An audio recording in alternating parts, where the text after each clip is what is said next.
안녕하세요. 저는 올해 33살 여자이고요. 직업은 공무원입니다. 젊은 나이인데 힘든 일을 겪어서 살기가 너무 힘이 드네요. 저는 살면서 이렇게 기가 막힌 경험을 해본 적이 없었어요. 오늘 이야기를 들어보시고 조언도 주시면 좋겠어요. 그럼 시작해 보겠습니다. 제 직업은 행정직 공무원입니다. 힘들게 1년간의 시험 공부를 통해 공무원에게 합격했어요. 남들은 공무원이라고 하면 찰밥통이니 회사 퇴사 걱정이 없고 나중에 연금까지 받으니 얼마나 좋은 직업이냐고 생각하죠. 그러나 그렇지만도 않아요. 물론 직업에 자부심이 있었지만 사람들이 생각하는 것과는 많이 다르다는 말이에요. 실상은 박봉에 어느 정도 연차가 있어야 삶의 질도 좋아지고 봉급도 올라가고 그때까지는 돈 벌기 참 힘들더라고요. 일반 직장인 친구들은 가끔 여행도 하고 바이러스 시국에도 걱정 없이 월급 나오는 저를 부럽다고 하더라고요. 하지만 어떻게 보면 공무원 생활하는 곳이 군대잖아요. 계급 사회죠. 그래서 그런지 오래 버티는 사람들이 별로 없어요. 다들 중간에 그만두거나 아니면 공부를 좀 더 해서 공무원이나 공기업으로 이직을 많이 하는 편이에요. 그래도 전 나름 오래 있긴 했어요. 행정직이라 그런지 그렇게 힘들지도 않고 제 일만 하면 크게 눈치 주는 상사도 없었어요. 이렇게 한 직장에서 일하면서 남편을 만나 결혼도 했습니다. 남편은 육군 소령이고요. 처음 남편을 보았을 때 제복이 너무 멋있더라고요. 군대이지만 항상 부하 직원들에게도 잘 대해주고 멀리서 보고 한눈에 이 사람이 진짜구나 하고 생각했어요. 신랑은 지원병과에서 일하고 있고 그쪽 일도 행정일이다 보니 서로 회의를 자주 하게 되고 그런데 군인과 민간인이잖아요. 군인들이 좀 막힌 데가 있어 한 번씩 의견이 잘 맞지 않더라고요. 그렇게 싸우다 보니 정이 들기도 하고 다른 사람 만날 시간은 없고 매일 얼굴 보는 사람은 그 사람이고 그러다 보니 연애도 하게 되더라고요. 그렇게 몇 개월 연애하다가 자연스럽게 결혼 이야기가 오고 가게 되었습니다. 사귀다 보니 나쁜 사람 같지는 않았어요. 그리고 비슷한 일을 하고 있어 결혼하면 좋은 점이 많을 거라 생각했어요. 그래서 결혼을 해도 되겠다 생각했습니다. 그렇게 누가 먼저랄 것도 없이 결혼을 진행하게 되었고 우리는 동료들의 축복 속에 부부가 되었습니다. 부대장님의 배려로 해외로 신혼여행도 길게 다녀올 수 있었어요. 그때만 생각하면 꿈만 같은 시간이었고 앞으로도 계속 이렇게 좋은 일들만 가득할 거라 생각했어요. 신혼생활은 너무나 행복했어요. 같은 부대에 근무하니 집에서도 보고 직장에서도 보고 가끔 지나가다 눈 마주치면 아무도 없는 창고에서 둘만의 야릇한 시간을 갖기도 하고 이래서 사람들이 때 되면 결혼하고 나의 반쪽을 찾는다고 생각했어요. 그런데 신혼생활 6개월쯤 지나면서 결혼 생활에 대한 환상이 깨져버렸습니다. 신랑이 지원병과에서 전투병과로 옮기면서 서로 얼굴 볼 일도 없더라고요. 제가 시간이 나면 남편은 훈련으로 인해 바쁘고 남편이 시간이 나면 제가 정신없이 바쁘더라고. 어쩌다 둘 다 시간이 생겨도 데이트보다는 밀린 잠을 자는데 먼저이고 결혼만 했다 뿐이지 전과 별로 달라진 게 없더라고요. 나중에는 이게 부부인지 군대, 동기인지 분간하기 어려웠어요. 그냥 한 집에 사는 룸메이트 같았습니다. 그러다 보니 부부간의 애정도 별로 없었어요. 남들은 신혼 때 더 불타오른다고 하는데 그럴 시간도 없어. 결혼 생활에 대한 회의마저 들다군요. 그래서 공무원을 그만둘까? 하고 생각도 했었는데 하지만 이 일을 하려고 공부한 시간도 아깝고 이때까지 몇 년이니 걸린 진급과 경력이 너무 아깝더라고요. 물론 돈은 넉넉하지 않았어요. 적어도 아이를 가지기 전까지는 부지런히 벌어서 저축해 놔야겠다고 생각했어요. 그런데 안 되려고 하니까 모든 일들이 제 마음대로 되지 않았어요. 사회생활이라는 게 업무도 중요하지만 인간관계도 정말 중요하다는 생각이 들었어요. 그게 제 마음대로 되지 않았어요. 바로 새로 들어온 간호장교 때문이었습니다. 일반 직장인도 마찬가지겠지만 군무원 또한 시간이 지나고 진급하고 연차가 쌓이면 선후배의 관계가 엄격하거든요. 그리고 여기는 군부대잖아요. 하지만 민간인과 군인 신분은 계급을 떠나 서로 동반자라고 해야 할까? 서로 이해하고 다독여주려고 노력하는 사이거든요. 친한 사이는 될 수 없겠지만 적어도 불편한 관계는 되지 말자고 생각했었습니다. 그런데 늦게 온 간호장교가 유난히 되게 까다롭게 굴고 불만도 많이 있어 보였어요. 나이도 비슷하고 계급도 대위라서 저도 막대하기에는 좀 힘든 사람이었어요. 그런데 어느 날부터 저와 관계가 나빠지기 시작하더라고요. 평소에 똑같이 했는데도 뭐 행정일을 이따게 보냐? 등 짜증을 엄청나게 내더라고요. 그래서 제가 한 번은 시간을 내어 물어봤어요. 저게 대위님 뭐 제가 실수한 거 있나요? 근데 무시하듯이 그냥 말없이 노려보더니 가버리더라고요. 아무튼 결혼 생활도 재미없고 사무실에서 신경이 쓰이는 일도 생기다 보니 스트레스가 정말 많았습니다. 그러던 어느 날이었어요. 훈련을 다녀온 남편의 짐가방을 정리하는데 처음 보는 화장품이 보이더라고요. 남편이 쓰는 남성용이 아니라 여성용 화장품이었어요. 이거 당신 거 아니잖아.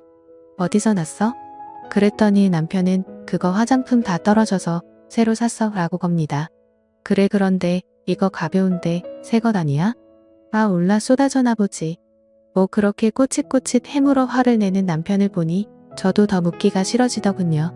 근데 여자의 직감이랄까 뭔가 좀 이상한 느낌은 들었지만 그날은 그냥 넘어가기로 했습니다. 그런데 며칠 후 전 똑같은 화장품을 다시 보았어요. 집이 아니라 사무실에서였죠. 그렇게도 저를 싫어하던 간호장교의 책상 위에 똑같은 화장품이 놓여 있었습니다. 처음엔 아무 생각 없이 봤어요. 우연일 수도 있겠죠. 화장품 전시대에 가면 흔하게 살 수 있는 화장품이고 우연히 같은 걸 샀을 가능성이 있잖아요.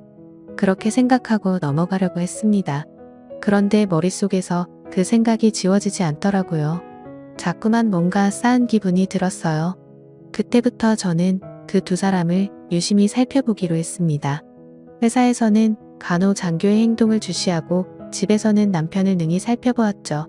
그런데 딱히 이상한 건 없더라고요. 뭔가 증거가 될 만한 것들은 잡히지 않았어요. 어쩌면 제가 너무 예민하게 생각한 걸 수도 있겠다 생각했습니다. 그때에는 정말 스트레스로 잠도 잘 못 자고 그랬거든요. 신경이 예민한 상태였기는 했었어요. 그렇게 잊어버리고 지나가려는데 어느 날 충격적인 이야기를 듣게 되었습니다. 늦은 점심을 먹고 사무실로 돌아왔는데 사람들 몇몇이 모여서 이야기하고 있었어요. 그러다가 내가 다가가자 사람들이 황급히 자리를 떼더군요. 괜히 내 눈치를 살피면서 헛기침을 하는 사람도 있더라고요. 이상한 낌새를 눈치챈 저는 제일 친한 후배를 붙들어 물어봤습니다. 무슨 이야기를 했냐고 물었더니 그 후배가 망설이다가 제게 사실을 이야기해 주더군요. 어젯밤에 누가 남편을 봤는데 그 간호장교와 모텔에서 나오더라 합니다. 소문낼까봐 몇몇 사람들끼리만 이야기하고 있는데 제가 그걸 보고 추궁을 했던 거죠. 그리고 그거 사실이냐고 사람 얼굴 잘못 근본 증거 아니냐고 물어봤어요. 매일 보는 사람인데 잘못 볼 리가 없겠죠. 일단 후배의 사람들한테 얘기는 더 이상 퍼져나가지 않도록 입단속을 시켰습니다. 가슴이 답답하고 정말 미치겠더라고요. 결혼 생활 6년도 아니고 6개월 차인데 벌써 남편이 남의 편이 되나니 이어 현실판 부부의 세계가 되었어요. 마음 같아서는 당장에 그 두 사람에게 따지고 싶었지만 일단은 참았습니다. 확실한 증거를 잡고 싶었거든요. 다행히 소문은 더 퍼지지 않았고 남편도 그런 얘기가 돌았던 건 꿈에도 모르고 있더군요. 아무 일도 없다는 듯 출근하는 그 얼굴들을 보니 정말 깃사랑 날려주고 싶더군요. 저는 먼저 남편 핸드폰의 위치 추적 응용 소프트웨어를 설치했습니다. 제 눈으로 확인하고 싶었거든요. 응용 소프트웨어를 깔면서 문자랑 통화 내용을 봤는데 벌써 지워버렸는지 없더라고요. 그렇게 남편의 행적을 추적하던 중 드디어 남편이 수상한 길로 가는 걸 발견했고 얼른 택시를 타고 남편이 있는 곳으로 향했습니다. 위치 신호는 뒤 골목에 있는 모텔에서 멈춰 신호가 잡히더군요. 저도 그 앞에서 한참 동안 잠복해 있었어요. 얼마 후 예상대로 남편과 그 간호장도는 나란히 손을 잡고 같이 나오더군요. 그걸로 증거는 충분했습니다. 하지만 전 바로 행동하지 않았어요. 그렇게 시시하게 끝내고 싶지 않았거든요. 일단 두 사람이 같이 있다는 증거는 확인했으니 그냥 이대로 끝내기에는 너무나 화가 나더라고요. 어떻게 할까 고민하다가 한 가지 방법을 찾았어요.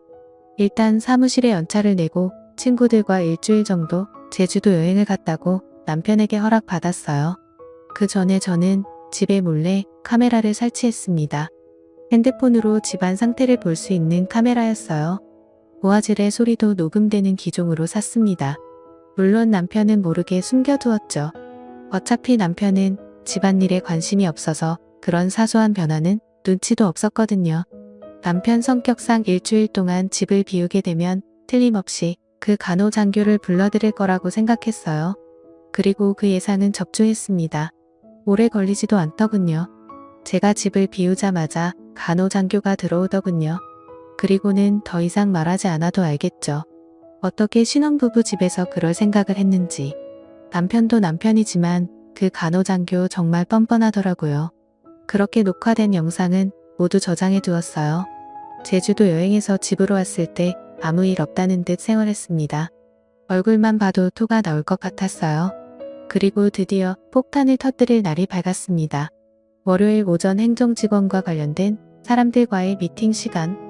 간호장교는 오늘도 멋있는 표정으로 들어오더라고요.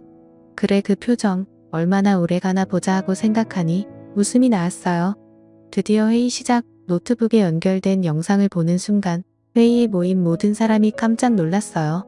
생각하지 않았던 영상이 나오자 처음에는 수군거리기만 하던 사람들이 영상 속 주인공들의 얼굴이 보이자 나지막이 소리를 내더라고요. 회의실은 완전히 아수라장이 되었습니다. 영상을 끌 생각도 못하고 다들 당황해서 하고 있었지요. 그러다가 뒤에서 이게 무슨 짓이야 라는 소리가 들려왔어요. 충격과 공포가 가득한 목소리였어요. 그리고는 손을 바들바들 떨면서 저를 노려보더라고요. 저도 지지 않고 같이 노려봤습니다. 이거 사생활 침해 아니야? 당신 고소할 거야 라고 하더군요. 그래서 저도 그래, 어디 고소 한번 해봐. 내가 당하고만 있을 것 같아? 라고 해주었어요. 상황이 이렇게 되자 분노를 주체하지 못한 간호장교는 그 자리를 박차고 나가버렸어요. 공개적으로 망신당했으니 군생활 똑바로 할 수는 없었겠죠. 그 후로 들리는 소문으로는 전 남편과 간호장교는 그 사건이 벌어진 이후로 서둘러서 제대를 하게 되었다고 하더군요. 저 또한 이혼과 몇 년간의 군무원 생활을 정리했답니다. 그리고 지금은 다시 공부해서 5급 행정직 공무원에 취업했습니다. 지금까지 제 이야기 들어주셔서 고맙습니다. 이렇게라도 이야기하니 속이 시원하네요. 오늘도 건강한 하루 보내시고요. 그리고 항상 남자 조심, 여자 조심, 사람 조심하세요. 감사합니다.